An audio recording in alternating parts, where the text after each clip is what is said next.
Hello friends, அஸ்ஸலாம் அலைக்கம். Welcome to taste of Karaikudi. இப்போ நம்ம பார்க்க போகிறது ஒரு ஹெல்த்தியான மார்னிங் டிஃபன் ராகி அடை. வாங்க இது எப்படி செய்கிறதுன்னு பார்க்கலாம். நான் இப்போ ஒரு 4 பேர்த்துக்கு தான் செய்ய போகிறேன். 2 பெரிய வெங்காயம், 2 பச்சை மிளகாய், 1 கேரட், துருவின கேரட்டு, தோசைக்கல்லில் 2 டீஸ்பூன் கடலெண்ணெய் ஊற்றி இந்த வெங்காயம், பச்சை மிளகாய், துருவின கேரட்டு, 2 கைப்பிடி முருங்கைக்கீரை எல்லாத்தையும் ஒன்றா போட்டு நல்லாவே வதக்கிடுங்க. உப்பு போடக்கூடாது, லேசாக வதக்குனா போதும்.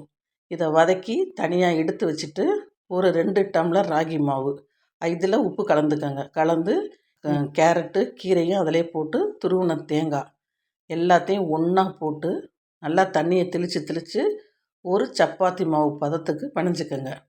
ஒரு அரை மணி நேரமும் இது ஊறணும். ஊறினா கொஞ்சம் ரொட்டி நல்லா சாஃப்டாக நல்லாயிருக்கும். இதை நல்லாவே ஒன்று சேர்த்து ஒன்றா எல்லாத்தையும் ஒன்றா போட்டு பிணைஞ்சி ஒரு அரை மணி நேரம் ஊற வச்சுருங்க.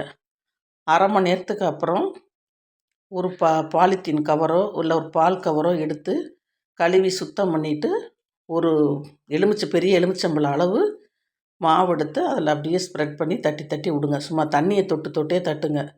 தட்டி தோசைக்கல்லை காய வச்சுட்டு எண்ணெயெல்லாம் எதுவுமே போட வேணாம், சும்மாவே அதில் போடுங்க. ஒரு புறம் வாட்டிக்கிட்டு திருப்பி மறுபக்கமும் போட்டு நல்லாவே வாட்டிக்கங்க. லைட்டாக எண்ணெய் ஊற்றிக்கங்க. ரொம்பலாம் எண்ணெய் ஊற்ற வேணாம். ஒரு ரொட்டி வேகிற அளவுக்கு ஊற்றிக்கங்க. ஊற்றி ஃபஸ்ட்டு ஒரு பக்கம் திருப்பி போட்டுக்கோங்க. அப்புறம் அடுத்த ஒரு பக்கம் திருப்பிக்கங்க. நல்லா வெந்ததுக்கு பிற்பாடு பொறுமையாக தான் ஆனால் வேகும். அடுப்பை சிம்மில் வச்சே தான் வேக வைக்கணும். நல்லா வெந்துடும். வெந்ததுக்கு பிற்பாடு எடுத்து சாப்பிட்டு பாருங்கள். இதுதான் நல்ல ஒரு ஹெல்த்தியான ராகி அடை. இது சாப்பிட்றதுக்கு ரொம்ப நல்லாயிருக்கும். இதுக்கு சைடிஷ் நாட்டு சக்கரை இல்லைன்னா வெல்லம் வச்சுக்கலாம். இந்த ராகி அடையை சாப்பிட்டு பார்த்துட்டு லைக் பண்ணுங்கள், கமெண்ட் பண்ணுங்கள், உங்கள் ஃப்ரெண்ட்ஸுக்கு ரிலேட்டிவ்ஸுக்கும் ஷேர் பண்ணுங்கள். உங்களுடைய ஃபீட்பேக்கை என்னுடைய கமெண்ட் செக்ஷனில் சொல்லுங்கள். என்னுடைய சேனலை சப்ஸ்கிரைப் பண்ணிக்கோங்க. தேங்க்யூ ஃபார் வாட்சிங்.